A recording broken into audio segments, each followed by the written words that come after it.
This is a basic scalp and in-running trade for a horse race, or a trotting race rather, at Redcliffe. It says Bunbury, but it's actually Redcliffe in Australia. Well, initially we'll do a basic scalping trade on horse number 4, which is the third column. This is the betangel ladder settings. The left hand side being to back, that's in yellow. The right hand side in pink is to lay. Initially we've had 3 small trades to back the horse by placing £2 trades on at about 6.2, 6.2, just based on the price volume chart at the bottom. We think 6.2, 6.4 is a bit big, and there's about 30 seconds to go before the this event starts in 30 seconds. We're hoping, we're expecting rather, that the horse will shorten in price before the race, and when it does, we're going to try and take a profit. So luckily enough, scalping is not the easiest thing in the world to try and do, but it does tend to shorten. So as it shortens, we feed back into the market small little trades to ease our liability and take the profit. The green or red column on the left hand side shows you how much profit or loss you're going to make on that scalp. So at the start of the race, which is now about to start, we've guaranteed ourselves a 32 cents profit locked in, and then we can now turn our attention to the in-running side. Horse number 1 is called Major Lucky. It's in red.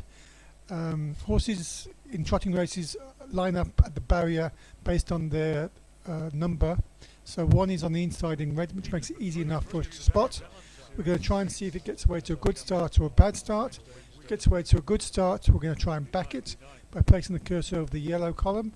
If it gets away to a poor start, we're going to try and lay it, the pink or red column, and then during the course of the race try and buy back either the liabilities we've got. So here comes the start of the race. We think the horse has got to lead to win, so we're looking to see whether it gets away to a clean start. This event is now in play. Properly. We think at the first bet it might get into a little bit of trouble, so we put a small bet in, which isn't looking so clever, but then sure enough it doesn't handle the bend very well. The blue horse comes past it. As it comes past it, we were expecting that to happen, so we banged in a couple of more lays on the red horse, and sure enough, once the market sees that the horse has been headed and is now in second place, the price goes out. So now we can try and take advantage of our good fortune or skill and try and buy back the profits by placing small little bets on the left hand side.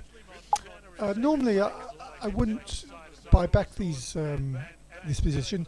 I would just let it run to a conclusion, because I think the horse will now have a problem winning. But because we're just trying to teach people and provide educational videos, we're putting in small little bets to ease our liability. So currently you can see on Major Lucky we lose 110 if it wins, or actually now 97, or win 86 if it gets beat. The bets we're putting back in are slowly being matched. The horse is still lying in second or third place on the inside. In trotting races it's hard to come off the inside and get past a horse. So I'm not really in trouble now for the next 400 metres. I can wait and see what happens and place bets in as I want to and just monitor them.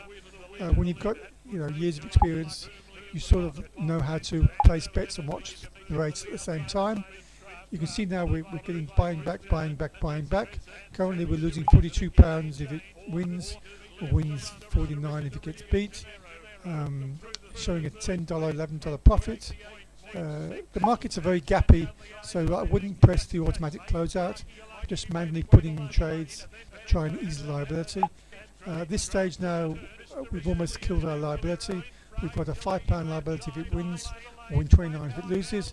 I have a bet in the market trying to then cancel, as I think it's going to get beat, and sure enough it finishes third, and we finish up winning the $29, which was all very well and good. This event and we move on to the next race.